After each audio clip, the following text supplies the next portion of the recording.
My sister-in-law told the entire family group chat that I was banned from her corporate gala. 11 relatives laughed, agreeing I would humiliate them. They had no idea I owned the venue, so I made one call that ended everything. This is where the story truly begins, and you won't want to miss what happens. Make sure you're subscribed to see it through to the end. We're always curious. Where in the world are you all watching from today? Let us know in the comments. The headache had been pulsing behind my left eye since 3 in the afternoon, a dull, rhythmic throb that felt like a warning.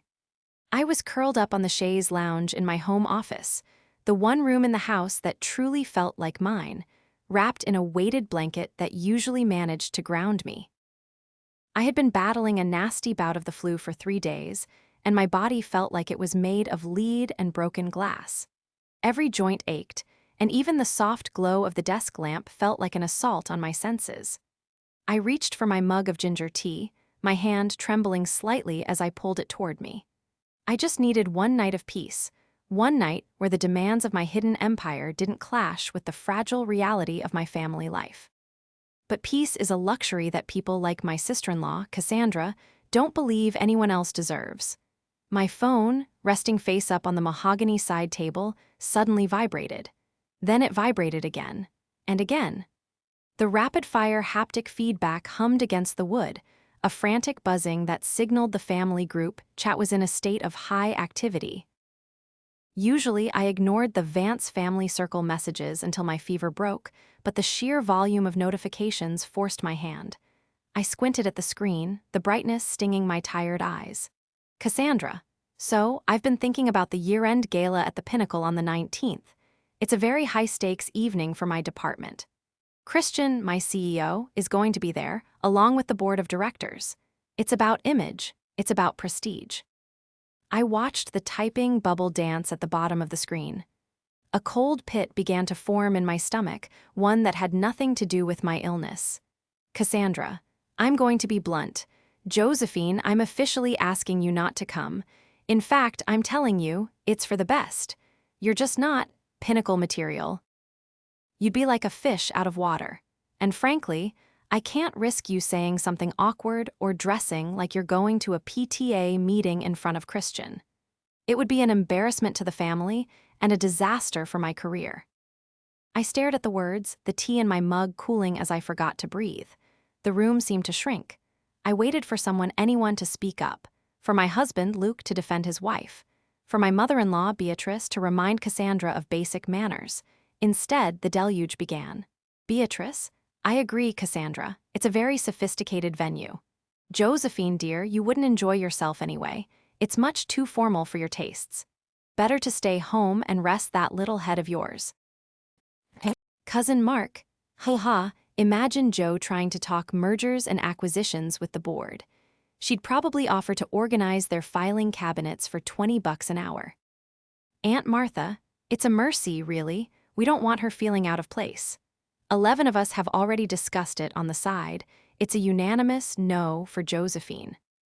One by one, the likes and heart emojis bloomed under Cassandra's initial message. 11 relatives.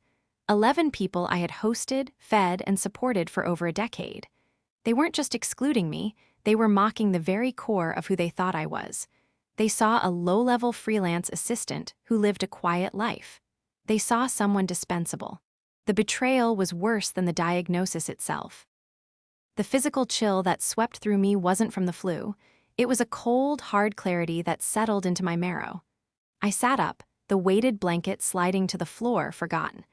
My headache hadn't vanished, but it had sharpened into a focused point of energy. I looked at the group chat again. The 11 were still going, discussing the dresses they would wear and the champagne they hoped would be served at the Pinnacle. They talked about the venue with a sort of whispered reverence, as if it were a temple of the elite that they were lucky to even glimpse. They had no idea that the Pinnacle Group was the crowning achievement of my career, a portfolio of the world's most exclusive event spaces that I had built from the ground up, all while letting them believe I was a work-from-home secretary. I heard the front door click open. Luke was home. I waited, my heart hammering against my ribs, hoping he would walk in, look at his phone, and immediately come to find me with an apology on his lips. I wanted him to be the 12th man who broke the cycle. Instead, I heard him in the kitchen humming a tune as he opened the fridge. A moment later, my phone buzzed in my hand. It was a private message from him.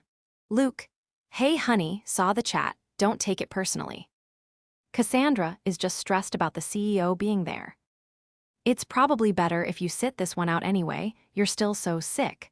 I'll bring you some soup in a bit.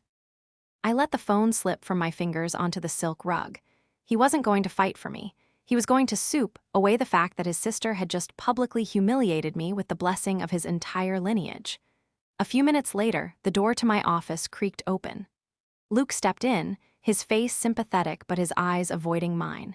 He was a good man in many ways, but he was a Vance first. He had been raised in the shadow of Beatrice's expectations and Cassandra's ambitions.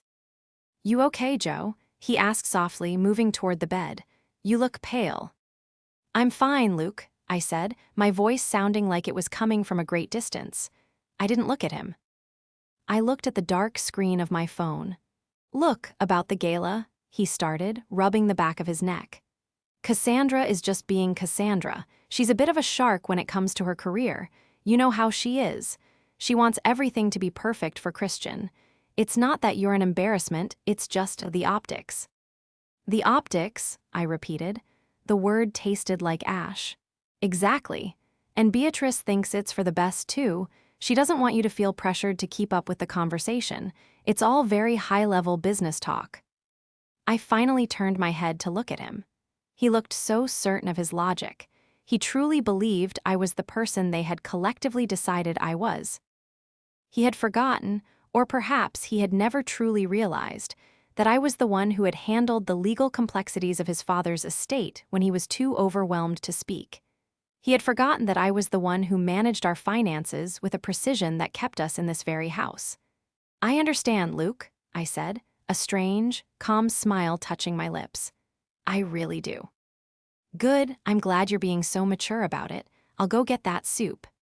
He leaned down to kiss my forehead, his skin warm against my feverish chill. As he walked out of the room, he let out a sigh of relief, thinking he had managed the Josephine situation without a scene. I reached out and picked up my phone. I didn't open the family chat. Instead, I navigated to a contact tucked away in a secure folder. The name was simply Sophie Pinnacle. I typed a single sentence to her, attaching a screenshot of the family group chat where Cassandra had explicitly stated that I was unwelcome and that the family had unanimously agreed I would embarrass the event. As I hit send, I felt the first spark of real warmth in my body all day. They had spent years treating me like a shadow in the corner of their bright, ambitious lives. They had forgotten one crucial thing. The shadow is the only thing that knows exactly where the light is coming from and how to turn it off. To understand why Cassandra's message cut so deep, you have to understand the last 10 years. When I married Luke, the Vances treated me like a charity project. I was the girl from the wrong side of the tracks who had somehow snagged their golden boy. During the early years, when Luke's father was ill and the family business was floundering, I was the one who stayed up until 4:00 a.m. organizing the medical bills and restructuring their debt. I did it quietly, under the guise of helping out with the paperwork, because I knew their pride couldn't handle a woman, especially an outsider, saving them. I let them take the credit. I let Beatrice tell the neighbors how she had navigated the crisis. I watched from the kitchen as they toasted to their family resilience. I had sacrificed my own public identity to preserve theirs, and in that silence, I had built my own world. Cassandra, however, never saw the sacrifice. She only saw a target. She was 6 years younger than me, a woman who wore ambition like a suit of armor. She was the senior marketing director for a firm that specialized in luxury lifestyle branding, yet she possessed the most pedestrian soul I had ever encountered. I remember a dinner 3 years ago, just after she had been promoted. We were at a mid-range Italian place because Beatrice didn't want to overwhelm me with a fancy menu. Cassandra had spent the entire night talking about her new boss, Christian. Christian is a visionary, she'd said, swirling her wine. He only surrounds himself with the best. He can smell mediocrity from a mile away.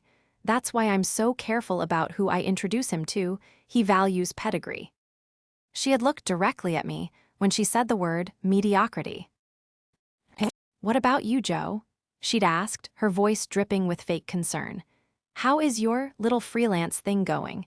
Still doing data entry for those small firms? It keeps me busy, I had replied, thinking of the $300 million acquisition I had finalized that morning for a boutique hotel chain. That's sweet, Cassandra had smirked. It's good for you to have a hobby. Keeps the mind from going soft while Luke is out doing the real work. And now, Christian was the centerpiece of her world. The gala at the Pinnacle was her coming out party as his right hand.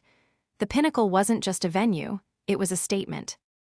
Located on the 70th floor of the city's newest glass spire, it featured 360-degree views, a private elevator, and a waiting list that stretched into the next decade. It was the kind of place where a single night's rental cost more than Cassandra's annual car payments. She had been planning this for months. She had bragged about the impossible reservation she had secured, never realizing that the only reason her company's application hadn't been tossed in the trash was because I had seen her name on the request and quietly flagged it for approval. I had wanted to give her a win. I had wanted to be the silent supporter once again, but Cassandra couldn't help herself. She didn't just want the win, she wanted to stand on my neck to reach it. I thought about Christian. I had met him once at a charity auction where I was the anonymous donor. He was a sharp, observant man who hated pretension. He would be horrified to know that his senior director was using a corporate event to enact a petty family vendetta. My phone chimed. It was Sophie. Sophie, ma'am, I've reviewed the materials. This is a direct violation of the Respect and Inclusion Clause in the owner's private directive. Specifically Section 4. The venue shall not be used for any event where the host actively promotes the exclusion or disparagement of the owner's family or interests. Do you wish to trigger the automatic protocol? I looked out the window at the city lights. Somewhere out there, the Pinnacle was glowing like a jewel in the sky. It was mine. Every beam, every crystal chandelier, every drop of vintage wine in the cellar belonged to the woman they had just voted to embarrass them. The betrayal was worse than the diagnosis, I whispered to the empty room. But the cure is going to be so much more effective. I typed back, trigger the protocol. Send the standard cancellation notice to the primary contact immediately. Use the owner discretion template. I set the phone down and pulled the weighted blanket back over my legs. My fever was still there, but for the first time in 3 days, I felt like I could finally breathe. The game had changed. They had invited me to a gala and then slammed the door. They just didn't realize I owned the building. The shift happened at exactly 4:12 a.m. The fever hadn't fully broken, but the lethargy, the heavy, suffocating weight of being the victim, had evaporated. I found myself sitting at my desk, the blue light of my dual monitors reflecting in the dark window glass. For years, I had kept my 2 lives in separate, airtight compartments. In one, I was the quiet, dutiful daughter-in-law who brought the best potato salad to the Vance family barbecues. In the other, I was the woman who had single-handedly negotiated the zoning rights for the most prestigious Skyline addition in a decade. It was time for the walls to come down. I called Sophie. She picked up on the second ring, her voice crisp and professional despite the hour. She knew my habits. She knew that when I was in execution mode, sleep was a secondary concern. Sophie, I said, my voice finally losing its raspy, flu-ridden edge. I need more than just the cancellation. I want a full audit of the Vance Global account. Specifically, I want to see how the marketing budget for this gala was structured. Cassandra was the lead on this, right? Yes, Josephine, Sophie replied. I could hear the rhythmic clicking of her keyboard. She was the primary point of contact.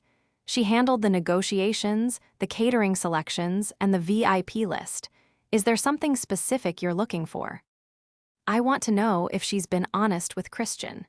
She's been bragging to the family about her special relationship with our management team.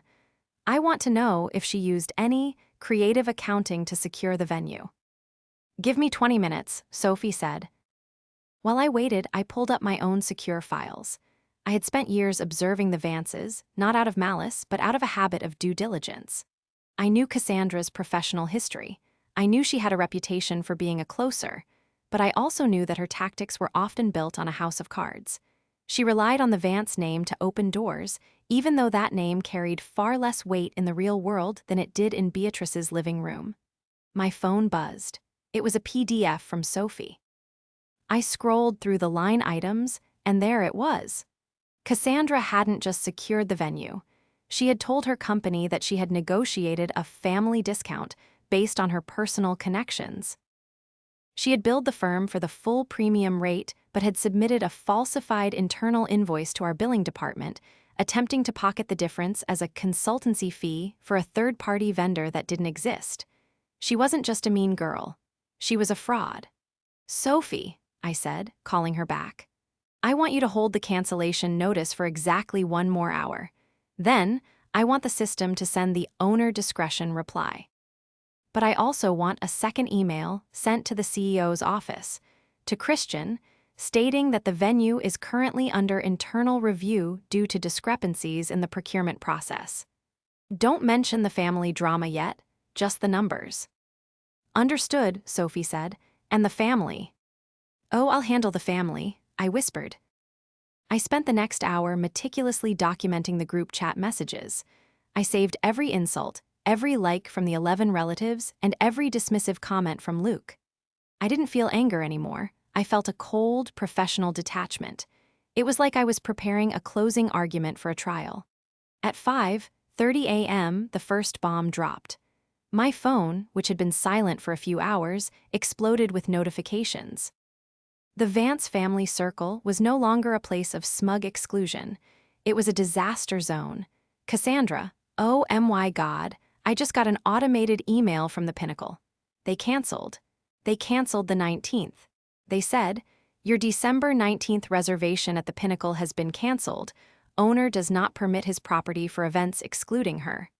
What does that even mean? "Beatrice, excluding who? Cassandra, call them immediately. This must be a mistake." "Luke, wait, the owner. Who is the owner? I thought you said you were friends with the manager, Cass." "Cassandra, I've talked to her. This makes no sense. Christian is going to kill me. The invitations are already out to the board. We've spent $60,000 on the deposit." I sat back in my chair, watching the text bubbles fly. I didn't reply, I just watched. I watched as the people who had spent the previous evening laughing at my mediocrity began to tear each other apart in a blind panic. "Cousin Mark, wait, look at that phrasing. Owner does not permit his property for events excluding her." The her, it has to be Josephine. There was a long, heavy silence in the chat. A minute passed. 2, Beatrice. "Josephine, don't be ridiculous, Mark. Josephine doesn't know the owner of the Pinnacle. She probably doesn't even know where it is." "Cassandra, Joe, are you seeing this? Did you do something? Did you call and complain like a child because I told you that you couldn't come?" I finally picked up the phone. My heart was steady. "Me? I didn't have to complain, Cassandra. The system is automated to protect the interests of the ownership. Maybe you should have read the fine print in the contract you signed. Or better yet, maybe you shouldn't have posted your plans to discriminate against a family member in a chat that uses a server owned by my holding company."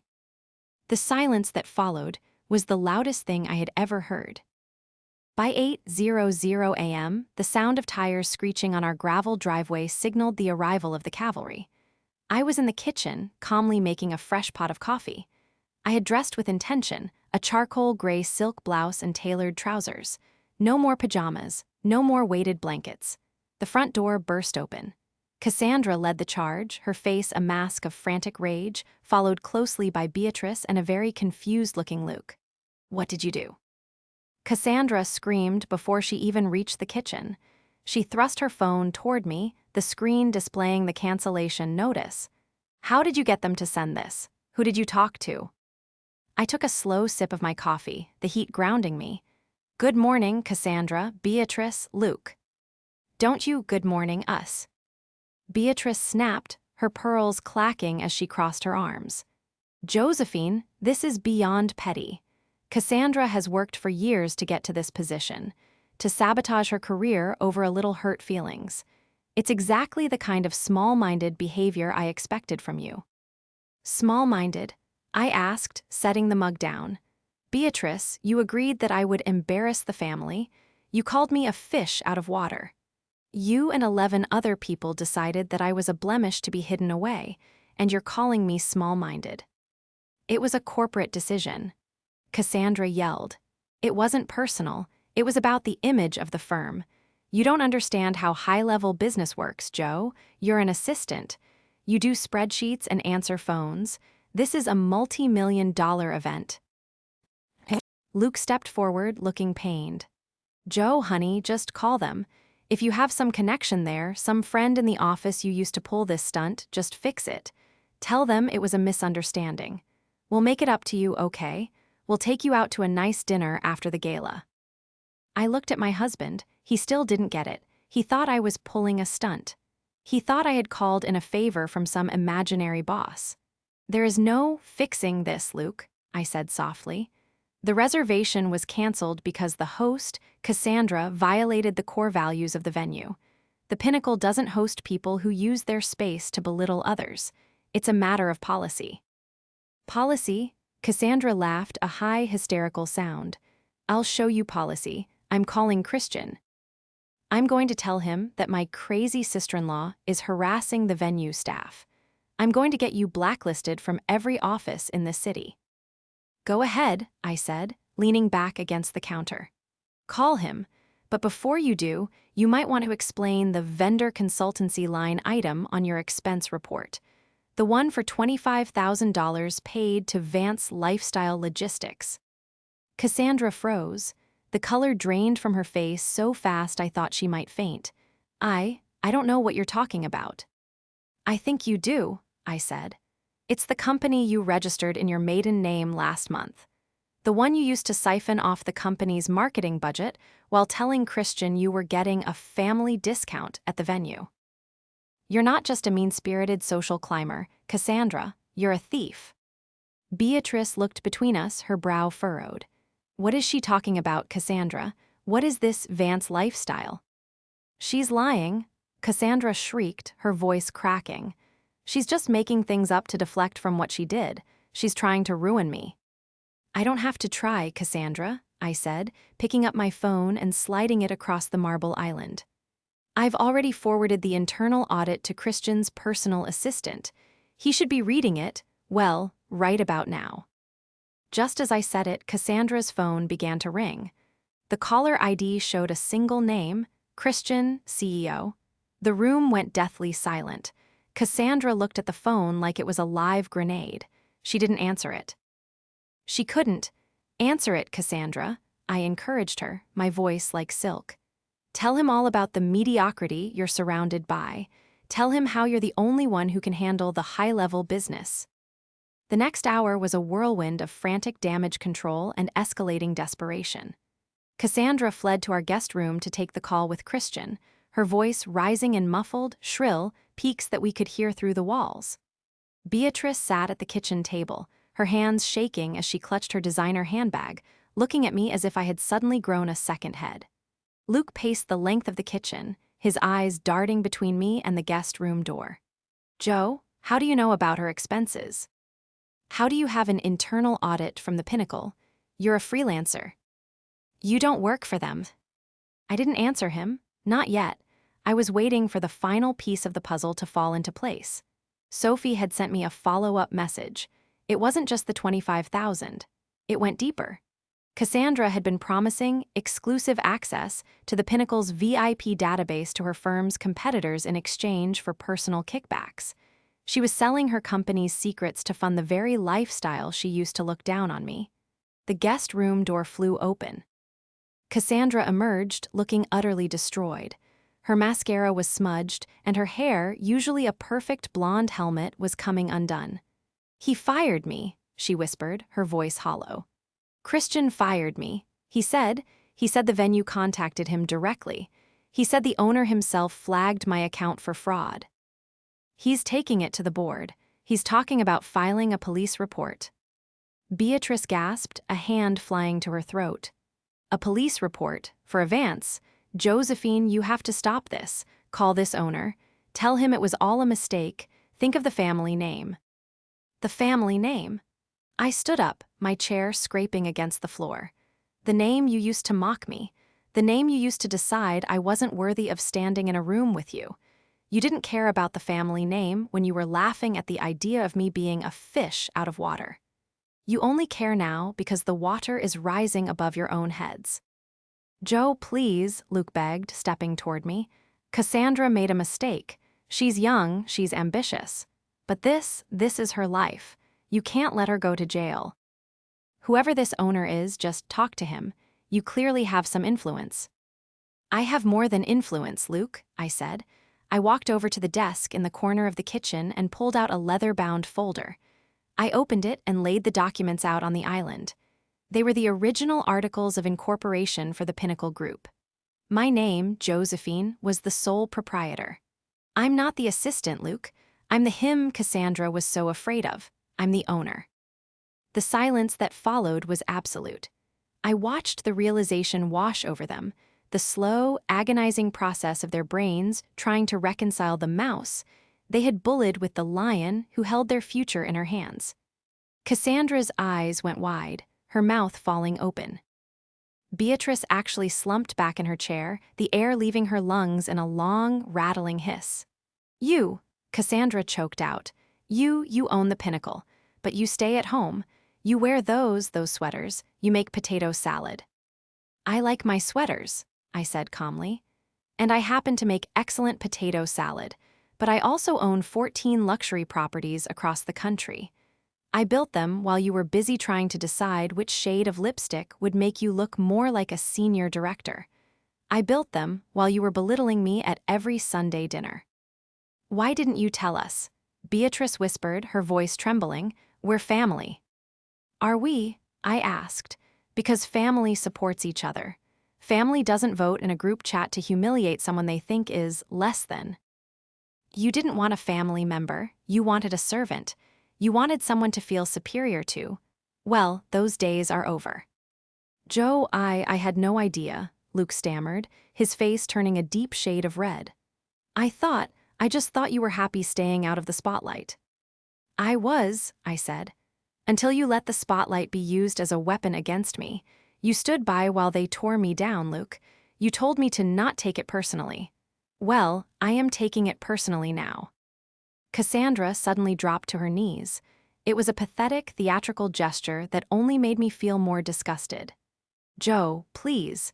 If Christian finds out you're the owner, he'll know for sure that I lied. He'll know the family discount was a lie. He'll prosecute me. Please just tell him it was a misunderstanding. Tell him you gave me the money. No, I said, my voice firm. I'm not lying for you anymore. You stole from your company, and you tried to use my venue to do it. You're going to face the consequences of your own actions. You're destroying us, Beatrice wailed. You're destroying the Vances. No, Beatrice, I said, picking up my coffee mug and taking one last sip. The Vances destroyed themselves the moment they decided that kindness was a weakness. I'm just the one who's finally stopping the bill from being sent to me.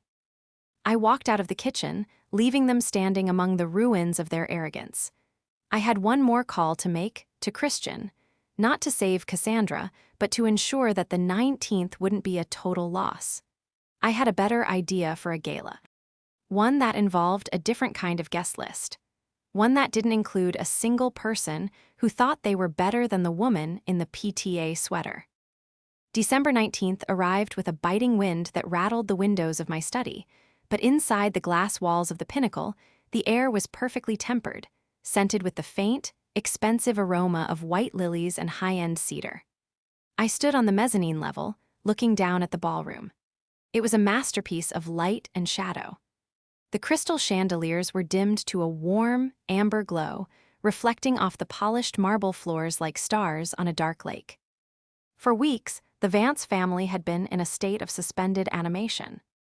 Cassandra had spent the time trying to launch a counteroffensive, sending frantic emails to Christian and trying to convince the 11 that I had somehow hacked her accounts to frame her. But her influence was hemorrhaging. The family group chat had gone silent, the once vibrant stream of emojis replaced by a heavy, awkward void. I had sent out the invitations 10 days ago. They weren't for a corporate gala. They were for a private founders' reception at the Pinnacle. I had invited all 11 relatives who had participated in the vote to exclude me. I had also invited Christian and his board of directors. I wanted the audience to be complete. I wanted the theater of their own making to have its final act. I saw them arrive in a cluster, looking small and hesitant as they stepped out of the private elevator. Beatrice was dressed in her finest black silk, her chin tilted up in a desperate attempt to maintain her dignity, though her eyes scanned the room with a look of profound unease. Cassandra followed, wearing a dress that cost more than my first car, her face heavily made up to hide the exhaustion of her recent unemployment. She looked like a woman walking toward a gallows, yet still hoping for a last-minute pardon. And then there was Luke. He walked slightly behind them, looking older, his shoulders hunched. We hadn't spoken much. He had moved into the guest room, and our house had become a series of quiet, careful navigations around each other. I descended the grand staircase slowly. The chatter in the room didn't stop, it shifted. It became a low, buzzing hum. Christian was already there, standing near the bar with Sophie. When he saw me, he inclined his head with a respect that made Cassandra's breath hitch. "Welcome," I said, my voice carrying through the acoustic perfection of the hall. I didn't need a microphone. "I'm so glad you all could make it to the Pinnacle. It's rare that we get the entire family together in such prestigious surroundings." Beatrice stepped forward, her voice a forced whisper. "Josephine, dear, thank you for the invitation. I see you've managed to smooth things over with the management. It's a lovely gesture to include us after all that unpleasantness." She was still trying to frame it as a favor I had pulled. She still couldn't admit the reality. "Oh, the management and I are in perfect agreement, Beatrice," I said. "In fact, tonight isn't just a social gathering. Since Cassandra's firm had to cancel their event due to unforeseen internal issues, I decided to use the space to address some matters of transparency. Christian, thank you for joining us." Christian stepped forward, his face a mask of professional granite. "It was an invitation I couldn't decline, Josephine, especially given the evidence your team provided regarding the Vance Global account." Cassandra's glass rattled against her saucer. "Christian, please, I told you that was all a misunderstanding. My sister-in-law has a complicated relationship with the truth. She's been trying to sabotage me because she felt left out." "Left out?" I asked, turning to face her. "Is that what you call it, Cassandra? Let's look at the truth together, shall we?" I nodded to Sophie. On the massive, high-definition screens that lined the ballroom, usually used for corporate branding, a single image appeared. It was the screenshot of the family group chat. The 11 gasped. Seeing their own words, the mockery, the cruelty, the unanimous no, magnified 20 feet high was different than seeing them on a tiny phone screen. It was an indictment. "This," I said, pointing to the screen, "is a record of a family deciding that one of their own was a blemish. A record of 11 people agreeing that I would embarrass them in front of important people. People like you, Christian." Christian looked at the screen, his brow furrowing in disgust. "You said she was a mediocre assistant who couldn't handle the conversation, Cassandra. You used that as a justification for why she shouldn't be involved in the procurement process. And then," I continued, my voice cold and steady, "there was the matter of the money." The screen shifted. Now, it displayed the side-by-side comparison of the real Pinnacle invoices and the falsified ones Cassandra had submitted to her firm. The Vance Lifestyle Logistics kickbacks were highlighted in a jarring, unmistakable red. "You didn't just exclude me because you were ashamed of me, Cassandra," I said, walking toward her as she backed away. "You excluded me because you knew that if I were in this building, I would eventually see the books. You knew that as the owner, I have a fiduciary responsibility to flag fraud. You were so blinded by your own elitism that you forgot that the person you were bullying was the only person who could actually see through your lie. The 11 were silent now. Some looked at the floor. Some looked at Cassandra with newfound horror. Beatrice looked like she wanted to melt into the marble. "I've spent 10 years taking the hits for this family," I said, looking at each of them in turn. "I've spent 10 years letting you believe I was less than so you could feel more than. But tonight, the bill is due. Christian has already turned over the evidence of the embezzlement to the authorities. And as for the Pinnacle, consider yourselves permanently barred, not because of your optics, but because of your character." Cassandra broke. She let out a sob, a jagged, ugly sound. "You're a monster, Joe. You're ruining my life over a group chat. You're destroying everything I worked for." "No," a voice said from the back. It was Luke. He stepped forward, his face pale but his eyes finally clear. "She isn't ruining your life, Cassandra. You did that when you stole. And we all did it when we let you treat her like trash. I stood by and watched it happen. I'm the one who should be ashamed." He looked at me, and for the first time in years, I saw the man I had married. Not the Vance version of him, but the man who used to value the truth. "I'm sorry, Josephine," he said, his voice cracking. "I don't deserve to be in this room. None of us do." He turned and walked toward the elevator. One by one, the 11 followed, scurrying away like shadows at dawn. Cassandra was the last to go, escorted out by security as she continued to scream about loyalty. I stood in the center of my ballroom, the screens fading to black. I was alone with Christian and Sophie. The silence was no longer heavy, it was clean. "Well played, Josephine," Christian said softly. "I'm only sorry I didn't know the caliber of the woman I was dealing with sooner." "I've always been here, Christian," I replied. "You just had to know where to look." The weeks following the Justice Gala were a blur of legal proceedings and quiet revelations. Cassandra didn't go to jail, not yet, but she was hit with a massive civil suit from her former firm that stripped her of her savings and her reputation. She was forced to sell her luxury apartment and move back into Beatrice's guest house, a place where the Vance prestige felt more like a prison than a pedigree. Beatrice tried to call me a dozen times. She sent flowers. She sent long, rambling letters about family forgiveness and moving past the misunderstanding. I didn't answer them. I didn't need to. The power dynamic had shifted irrevocably. She knew now that the mouse owned the granary, and her access to the world of the elite was forever severed. As for Luke, he didn't ask for a family discount on my forgiveness. He stayed in the guest room for another month, taking a leave of absence from his own job to volunteer at a legal aid clinic I supported. He spent his days working with people who had actually been marginalized, people who didn't have a pinnacle to retreat to. One evening, I found him in the kitchen. He wasn't humming a tune. He was making dinner, not a fancy meal, just a simple pasta. "I signed the papers today," he said, not looking up.